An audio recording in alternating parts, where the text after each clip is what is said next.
Hey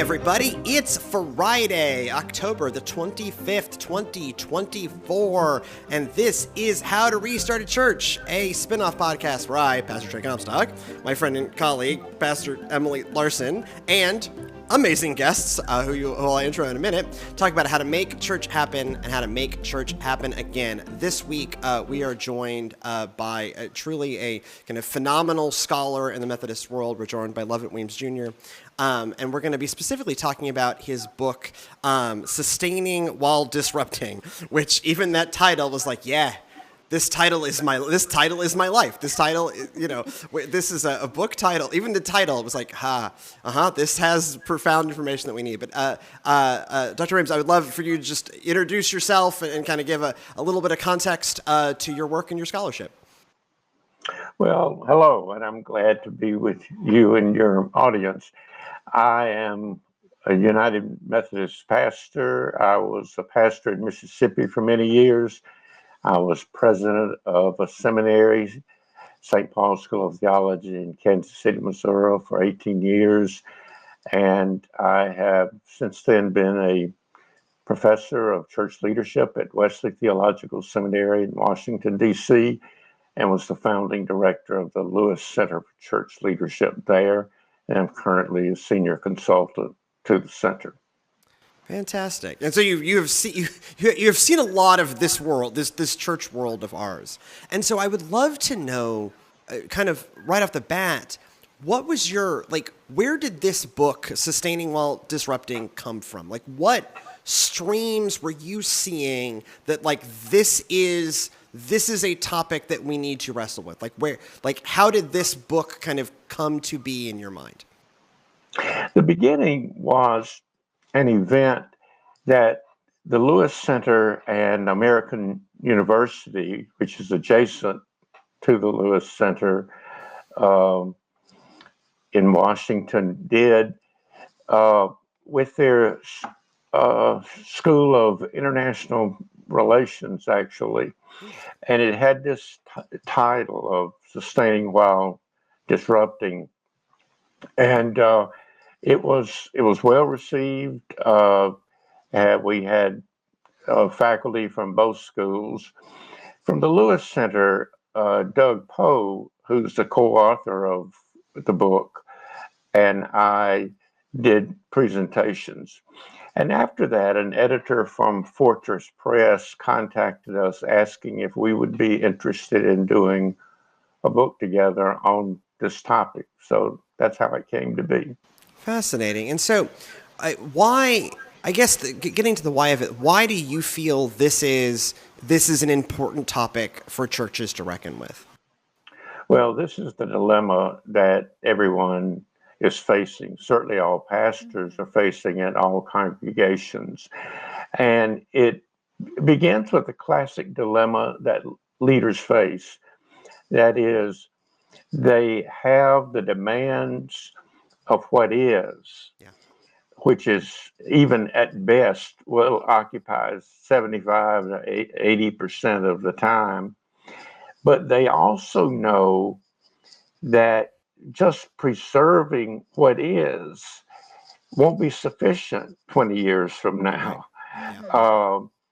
And if all you do is sustain, even improving what is, that there is a future that has to have attention, and a very different kind of attention, because the practices that work for sustaining innovation are not those that will work for what we're calling disruptive innovation.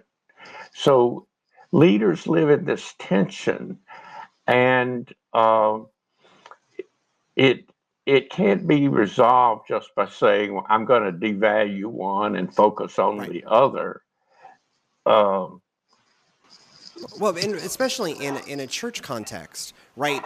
They're not customers. It's not that like, hey, we're just no longer going to sell you the thing that you like, right? These are, the people who are in the part of the institution, the part of the church that you are sustaining are beloved children of God who are drawn to what's happening because something is happening in their soul within it. And as a church, that is inherently valuable. We also know that fewer and fewer people, statistically, are responding to, let's call it church as normal. And so you have this really dire tension of, like, I have these moments of, our English service is small and it can, but for the folks that are in there, they've been going to that some version of that service for 60 years, 70 years, and you go, well, like their souls profoundly matter, but also we need to forge a future for that church. And I think that all entities that seek to do innovation have this struggle. But, if you're Apple Computer, you can just say, yeah, we're not going to make iPods anymore. I know that there's like this loyal following that loves the iPod, but it doesn't make the margins. And so off you go, iPod users. We're just going to make money on iPhones now. And in the church, that's spiritually abusive. That's terrible. Like, these are, the children of God we've got are also have like profound spiritual needs the church is called to meet. That's right. Well, the way I picture it in my mind is kind of like two boxes side by side, and maybe there's a bridge between them, but one is the now and one is the future. So when you look in that box of the now, that's the people you have now. And so for most churches today, when they look in that box, it will tend to be older, Yep. less diverse, more educated, more assets, more married or formerly married. And so if you look at the surrounding population, there hasn't been any growth in the white population. Well, the 2020 census for the first time in census history showed a decline in the white population. Yeah. The 2023 estimates show that continuing. Yeah. So that means since 2010, all the growth has come with various types of people of color. Yeah. And so you look and you see the makeup of the population as a whole, and you say, if you stay with this 10 years, 20 years, there's nothing there. However, everything you have to make the future possible is dependent on that core. It may not be much. Yeah. But it's your property, it's your funding, it's your assets, it's your goodwill, it's some people. It's your volunteers. That's right. Now, but to put it frankly, those who are there now can't accomplish what's needed in the future. They need to cooperate with it. Right. They need to be supportive of it. Yeah. But if they could have done it, they would have done it. And so just gathering them to talk about how do we do this future is that's not the answer. So let's start though with that here and now. One way I think about these two boxes is instead of if you were a pastor, what if you were the publisher of a daily newspaper? Sure. Okay. And on the current side is the print edition. It's not what it used to be. Nope. You make less money from it every year. you have fewer subscriptions, and you have fewer classified ads. But for now, that's 99% of your income. Now, you have, in the future, you have a digital presence, but you are not one of those 2 or 3 newspapers in the country that have figured out that have how put all to the make pieces together. that viable. But you know that if all you do is to sustain the print edition, eventually it will die and there's nothing to take its place. Right. However, everyone working on the print edition, that's all they know. Right. They are print They journalists. came up in that that's their world. world. Yep. Yes. And so to say that everything is about the digital future, that's not going to resonate with them. Now, if you can somehow keep them on board and said, you know, the tradition of this newspaper, and now fewer people are getting their news that way.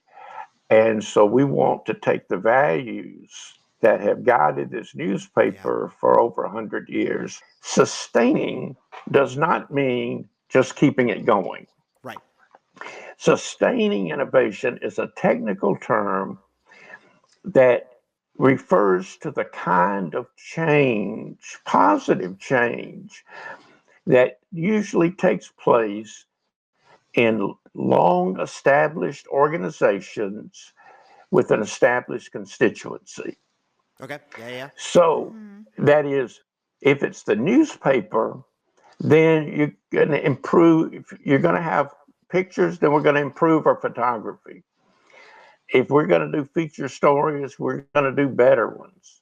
If we do investigation or local coverage, we're going to do better local It'll be coverage. harder hitting. Yeah. That's right. It's not how do we keep the doors open for another year. So that's very important. And that's where 75 or 80% of the attention is going to go. Now, disruptive innovation doesn't mean chaos, but it's also a technical term that refers to the kind of positive change that you normally see in upstart organizations that are reaching people previously unserved or underserved. So if you take 2 congregations, that established church that's across from the courthouse downtown, they are more likely to refurbish their fellowship hall. They're more likely to hire a more skilled musician. But it's that church that's in the metal building just outside of town with no paid parking. They're more likely to have the Bible school in the park across from a housing unit. You see? Yeah. They are more likely to start a biker ministry. It's not that First Church across from the courthouse couldn't move their Bible school to the park, but they're not going to do it. Right. And it's not they couldn't start a biker ministry, but they're not going to do it. You see? Yeah. And so it's not, and that's why established churches often don't take seriously the upstarts, because the people who are going there would never come here anyway. Right. Our people would never. But Clayton Christensen, who has died, but he did his work at Harvard Business School, and he's the one that developed this sustaining and disrupting innovation concept.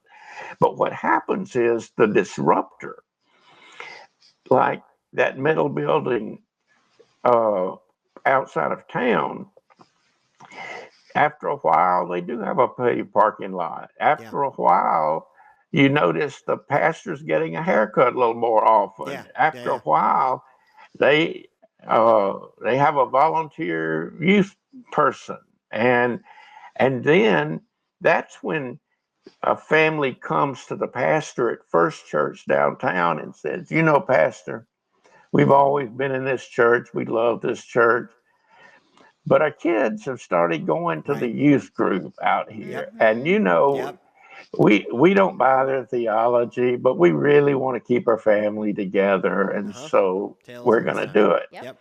And so it's like in the secular world, it's the discount chain to Yep. the department store. Mhm. Yep. The department store has everything going for it. And it could do what the discount store is doing, but they're not going to do it because that's not who we are. Mhm. Or when cars from other countries started coming in, they came in at the bottom level. Right. Yeah. Yeah. Uh, and well, the main car companies said we don't make much money there anyway. Uh, and plus, they're not very good cars.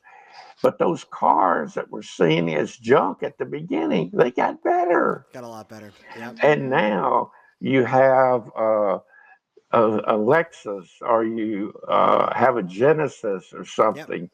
And so, and that's why. So the challenge is this, and it's a difficult one. Yep. How do you get the innovation you need to reach the unserved and underserved while keeping the cooperation of those that are longtime people there? Yeah. So to bring the more willingness to disrupt That's into right. these cultures that are normally aimed at, well, if we upgrade the kind of more sustaining innovation. And so from your perspective, how can you help, how can we as church leaders or people listening to this, how can folks be a part of a healthy version of that, right? Okay. Because we've seen a lot of, I've lived through and witnessed a few unhealthy versions of that, where it is Yeah. just we're chucking out both baby and bathwater, and we are a disrupting church now, and y'all can take a hike. And again, I want to Yeah. say, like, I find that deeply unhealthy. And so, That's right. like, what is, from your perspective, like, what does the healthy version of this look like? Well, in the business world, what they have found is sometimes they have to be kind of distinct entities. Yeah, yeah. Now, so what that could be would be perhaps like in your situation, it might be a separate service. Yeah. And even those can get competing sometimes, but it is possible for it to work. Absolutely. Or it could be another location or something like that. The story is told about Hewlett Packard, where they just couldn't make the printer part of their company go. It was the smallest, most disrespected part. They took that, they sent them to the Dakotas or somewhere. They set up shop on their own. They were everything. Yeah. So let's say that the department store saw these discount stores starting and say, you know what? We're not going to turn our department store into a discount store, but we're going to use some of our assets. We're going to create our own discount store. Yeah. And we're going to have, not only are we going to have these managers for all our big stores, the New York store, the Washington store, the LA store, but we're going to have somebody that we're going to call VP for discount stores. Yeah. You see? Definitely. Yeah. Exactly. Now, immediately you've set up something where that person will be the most devalued person in their organization. It's like continuing education in most academic institutions. It's, how do we find somebody to take care of that? It's not. Who can we shuffle this off onto? That's right. It's kind of devalued. And so also, when you try too hard to get the people who are in the sustaining part helping to shape the disruptive part, they inevitably will shape it to match To look like them. To look, it look yes, like Yep. them. To look like them. That's yes. right. And so that's where the leader has to be someone Yeah. who is a connecting link. And you want as much connection as possible. And you want to get ideas and you want to get feedback. But you can't, you have to let something flourish on its own. Right. You can't let the people there shape the biker ministry Right. if you got Right. that going. You see, Yeah. I it's mean, got to yeah. take, it can't become an entity all to itself, but it's just like you've got different, in a lot of churches, people use to different adult Sunday school classes Yep. or something. Yep. That's not tearing the church apart. It's not, we don't see each other. No, they're different. So yeah, we And we here at Servants we have our Spanish service, which is our largest service. We are blessed. It is so this service serves almost an entirely immigrant population. It is also led almost entirely all by immigrants. My associate pastor, who oversees that service, she's an immigrant from Cuba by way of Nicaragua. The staff that we've hired around that team comes from that service and from that community. And so a lot of, I joke in a lot of our board meetings is like, look, we have managed to not screw this up yet, in large part because we've been able to look at that team and say, hey, what do you need? My family's been here for a minute.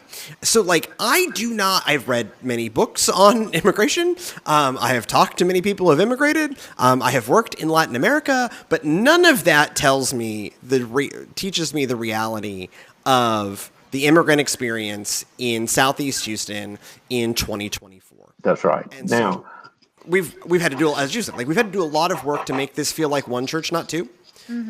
Because particularly across linguistic divides, that can be that real challenge of just like, oh, here's these folks that use our church. Nope, one church, two services, two languages, and so a lot of our work has been in that integrative. But That's right. also looking at Pastora Yanni and her team and going, yeah, you know what this service needs to be, and I don't. So make it what it needs to be. that's right. And you, as pastor, you're the chief communication officer. You're the storyteller. And it is how proud you are and how honored you are to be a part of a church that, frankly, many people said it'd be hard to bring off. How do you have that? Well, we're doing it. So think about those two congregations, and if you drew a circle for the legacy congregation, and you just put in that every word, phrase, image that represents what they value, who they are, what matters to them. And then you did the same thing for the Spanish language church. And then you move them over so that you see where it comes together.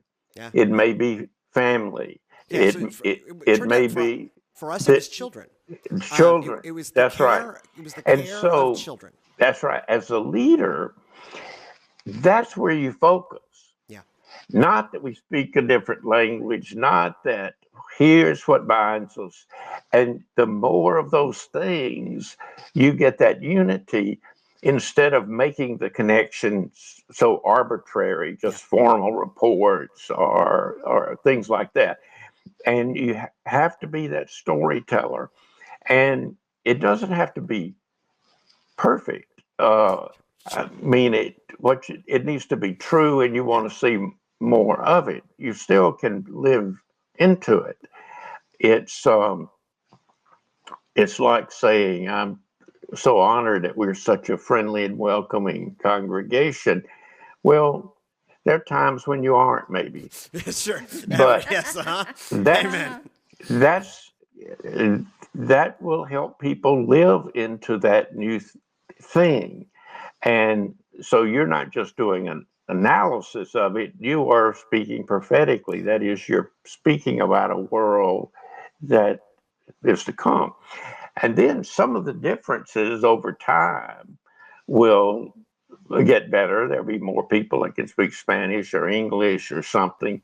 But you build on those things.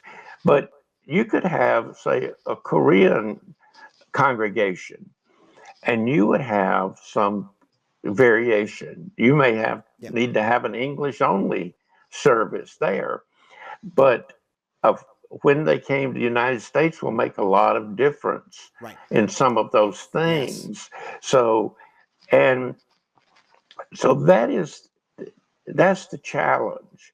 It's been the challenge even for uh, uh, say Spanish speaking congregations that have always been Spanish speaking congregations in Texas, surrounded by tremendous Spanish speaking population growth.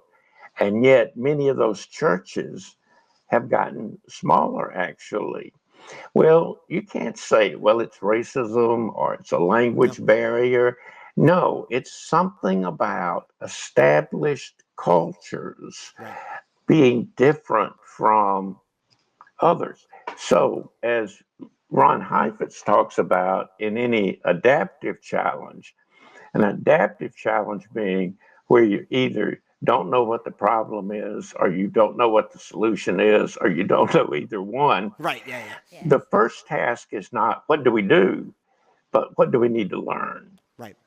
And so if you began thinking, you have a Spanish speaking population, but if you started thinking, who are other people that God has given us that are more represented in the population than they are in either of our worshiping groups? You see? Yeah.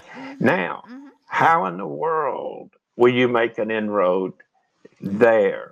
Well, and so I think you raise a fascinating point, just looking at kind of us as a case study of that. What I always look at when I kind of look at the broader statistical data is that neither of our services represent the majority of our neighbors. The majority of our neighbors here in Southeast Houston are second and third generation Mexican American immigrants. That's the neighborhood. That's like 65% of our neighbors are second and third generation Mexican Americans. They have, their families have been in this country 50, 60, 70 years. So they still have like a deep tie to Mexican culture. Dia de los Muertos is a huge deal in our area, but speak English frankly better than I do. And I grew up in the same Houston that I grew up in, and so that is not a population we reach at all. Because we are blessed. This I call it a miracle. I tell both services it's a miracle. It is a miracle. This miracle happened, right? We have this amazing immigrant ministry that is just so creative and so fun and so beautiful. And there can be 80 and 90 children. Sometimes there's just like children sleeping behind the drum set in the middle of worship. Like it's just astounding. I love it. But I think the growing edge for this church as we project forward, we're still probably in a disruptive phase, but the Spanish service now needs things like staff and vans, right? So it's getting more towards that sustaining innovation.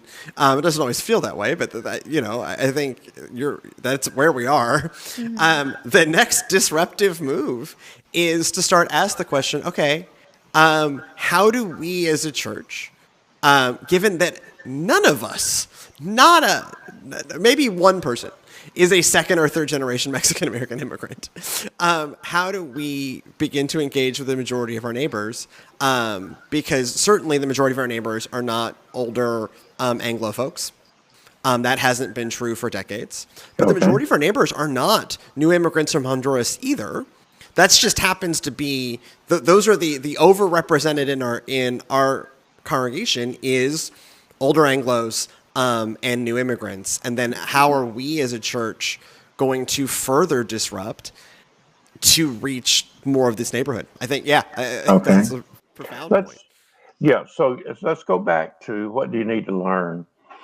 Um, for instance, even if you have just one person who has been around a long time uh, in the Spanish-speaking service, multi-generational, um, ask, talk to that person, and ask that person to talk to some others, but they may not need to talk to any others. Number one, tell us about, and there may be some phrase that they use themselves to talk about themselves, but it's uh,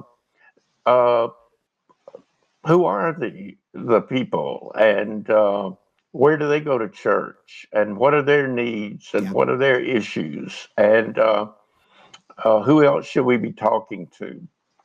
Is there somebody else you can talk to? What are the social hubs? What are all these things? I mean, in Texas, you have this multi-generational Hispanic, Mexican American, and other presence Yes. that you just don't have other places. And I mean, we are 7 miles from where the fajita was invented, right? We are just south of Second Ward in Houston, which has been a Mexican and Mexican American neighborhood for as long as there's been a Houston. yeah, so it's going to have to be somebody that can connect with that community in some way. So, but you've got to learn a lot more. Yes. It'd be no different than you're looking and saying that in your you have one single parent in a congregation. Well, of all the people in that congregation, who is the most likely to know other single parents? It'll be that one person. Right. And then you start learning how can that person help you learn. And and then you have to think, what are our chances of success? Do we have some strengths that help us with that? Already having a Spanish speaking service, that's a big help. It helps. But chances are that's not going to be the service for the not. other people. And it and it may even be that, well, you have to learn. You have to learn, and you look for that aha. That well, you know, this group I'm in, we've been meeting at this place, but we need to find another place because they're, you know, you look for those open doors. It's find people you can talk to, people you can learn from, people who've been around there a while. Yeah. Other religious leaders, school officials, public officials. What are some of the characteristics there? Or, you know, there are, when we did a study a number of years ago of new church starts, one thing that we found was a growth in the Hispanic population around a white United Methodist Church was an indicator of lower attendance at the white church. That's what happened here. Yep. But the exception we found to that was in the old Southwest Texas Conference. And the reason was that it was the history that these were not, I mean, there were new immigrants coming, but there were lots of originally Spanish speaking people where they were now for a long, long time. And so it didn't have the same effect. So there's a familiarity and maybe even some friendships or connections that people have that might give you some clues for learning. I think so. I think that's really helpful. And thinking about it more generally, beyond like our specifics, what would you advise churches, especially, there's a lot of churches out there who have become really disconnected from their neighborhoods. I think this is a tale that has played out time and time again, particularly in mainline, the kind of mainline denominations is, we have these churches, they were built to do one thing. That one thing became less and less and less relevant as the decades went on. And so they end up utterly disconnected from their neighborhood. That's right. We got blessed, a Spanish service got planted in our midst, and again, praise God. But thinking more generalizably, like, how do you advise churches begin, if they don't have that like recognizable person in their midst that looks like their neighborhood? Like, how do you advise churches kind of increasing their surface area to build those relationships, to have those conversations when they have such a long history of utter disconnection? Yeah. Well, there are thousands of pastors who face this situation. Yeah. That is, they go in, they have a few people left, and everything they do to make those people happy are exactly the things that won't attract anybody else. Yes. And so pretty soon that pastor will say, I would have been better off being appointed with no people. Right. And in a sense, that's true. But when you say that, you also mean no building, no salary, right. no salary, no copy machine, no one answers the phones. Yes. It's hard to think that just to get more people come and do things. These churches get a new pastor and they think, oh, this new pastor is somebody who can go out and bring people.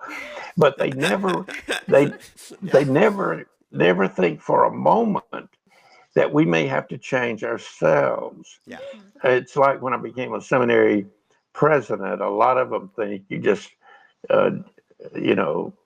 dress this person up, send them out, and they get a lot of money and things are better, without thinking that anything at the school itself's got to change. Right. So if you're going to change, half the change has to take place, not in what you're doing outside the church. It's got to take place within.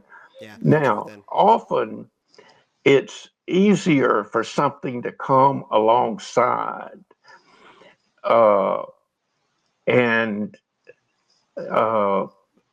So it really becomes, like in your case, like two worship services. Yeah. And the conference, the Texennial Conference, to their tremendous credit, essentially came alongside this church and said, hey, we're going to support this Spanish ministry. They said 3 years initially. We're on year 5. And again, we have been blessed that not only do we have this kind of other service that kind of became the site for innovation, we did have like a really key partner that came alongside us and said, hey, we think this is really important. We think your church is in the right geography for it.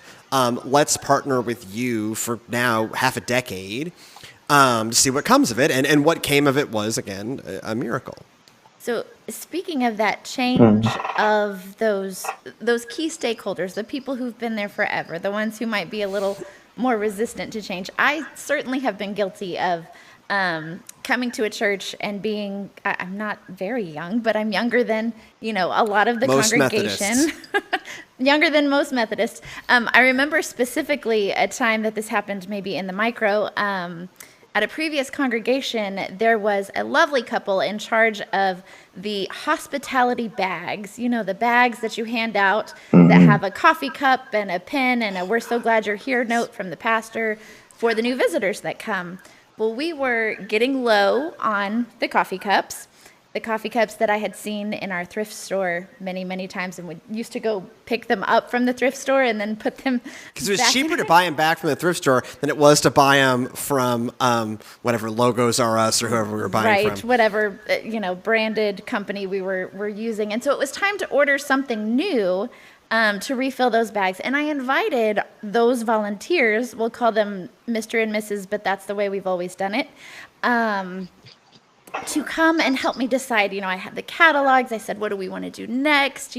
What are your ideas, your innovations? What do you think we should do for our new visitors? And I'm not exactly sure where I went wrong. I would love your advice on how to have these conversations with folks.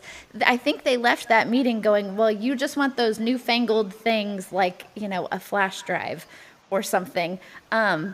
Something besides a coffee cup. Anything besides a coffee cup was not going to do, because, again, that's the way they'd always done it.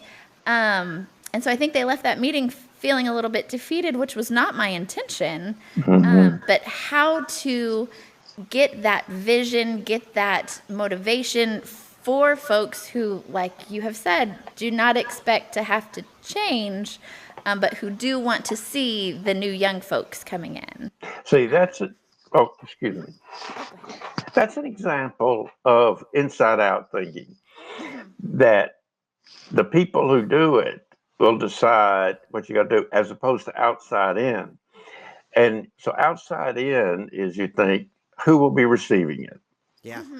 Yes. And also then, what's the purpose? We will give something to visitors so that, and how will you complete it? Now, for most, it's we will give them a coffee cup so that they have a coffee cup and feel welcome. But that's not why we do it. We're not the welcome wagon for the town. We will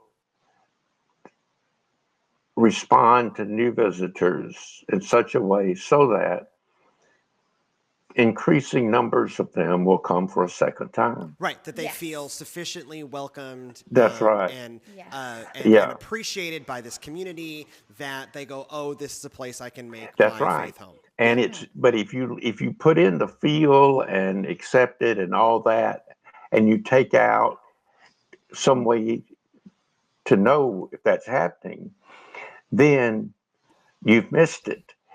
Because I could go to all the people who came and who got the coffee cups. Did you feel welcome? Do you feel accepted? But then I say, what percent came back for a second time? Right. None. Exactly. Well, you succeeded. Yeah. You see, you've got to have that. So what that does is it means you have to pay more attention. Yeah. Who is coming back? And who's not?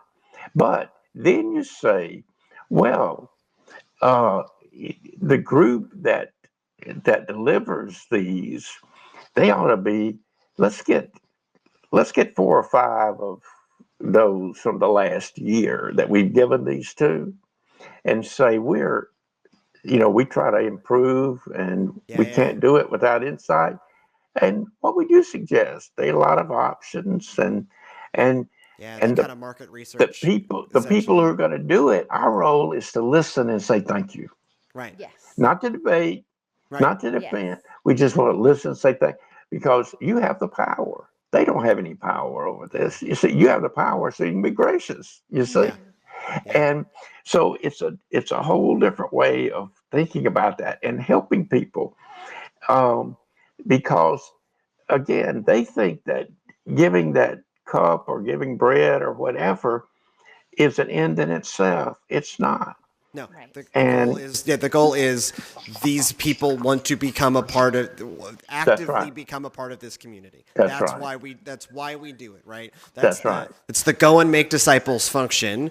One of the ways that discipleship happens is people not only like us or think well of us, that helps. That's right. But that they actively want to come back. That's right. And you're not in the coffee cup business. Right.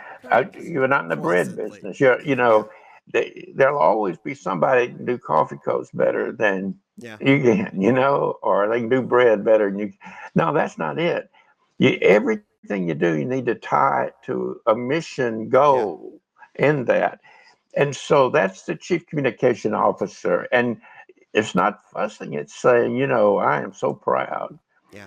But I know that not a one of you would give your time to putting these bags together, getting them delivered, if it were about coffee cups. Right. Absolutely. And the volunteers behind that. You only do it because God has put on your heart to help people begin or continue their discipleship journey through our congregation. And I'm so honored. And on behalf of the whole church, I say thank you. Yeah. And now we'll talk about how we decide. How we're gonna do this. Yes, Yeah, exactly. I used to, with a previous church, I would summarize it like, hey, we only need, basically anything we have needs to do one of three things. I was being a little reductive. It either needs to help us meet new people, save souls, or meet budget. If it doesn't help us do one, because those are the three things that we need to do. We need to meet new people, because that really helps you save souls if you meet new people. Mm-hmm. We are in the end a discipleship and, go and make disciples type enterprise, and so saving souls is the stand-in for all discipleship. That's right. It either needs to help us meet new people, disciple Christians / save souls, or meet budget. And if it doesn't do one of those three things, then that's not what we're doing. I know it. As a seminary president, my three were students, money, reputation. Right. Yeah, exactly. It all had. Yes. How does everything relate to those things? Well, and that clarity piece, the Textile Conference is this kind of new value system they're rolling out called Thrive, and one of them is to have push churches to really focus on clarity. Like, what is it that we do? Yes. And I have found that a lot of these, even conversations around disruptive innovation, is to clarify that what we are doing is not perpetuating existing programs, but it is, the purpose of the United Methodist Church, again, past polity, make disciples of Jesus Christ, this is transformation of the world, right? So if this is not a part of the disciple making or transformation the world thing, then we need to always be pushing ourselves to continue that, God-given mission to make disciples, to be a part of making the world look more like God's kingdom, and not perpetuate, me and bell choirs have a bad history, not to perpetuate the bell choir. Mm-hmm. Yeah. Dr. Weems, I deeply appreciate your time with us and your deep wisdom. Is there anything you would like to point our audience towards? Anything you would like to promote here at the end of our time? Well, we certainly invite everyone to subscribe to the Lewis Center's free online newsletter, Leading Ideas, at churchleadership.com. There are also many, many free resources there at that website for churches, especially around reaching new disciples, funding your church's ministry, and pastoral leadership. Well, thank you very much. Thank you. For folks at home, thank you very much, too, for watching and being a part of the show. We are the Divine Provisions Co. If you would like to hear more of what we do, we are Divine Provisions Co. on most things. Facebook, Instagram, and YouTube, it's Divine Provisions Co. On TikTok, it is Divine Provisions and the letter C. It is Divine Provisions and the letter C. The biggest thing you can do to help this show be more of what it can be, and this ministry be more of what it can be, is like, comment, subscribe, share, leave 5-star reviews on Apple Podcast. If you would like to financially be a part, gear costs money, cool podcasting services cost money, website hosting costs money. We have a donate button on our website, divineprovisions.co. And go in peace to love and serve the Lord. And we'll see you next time.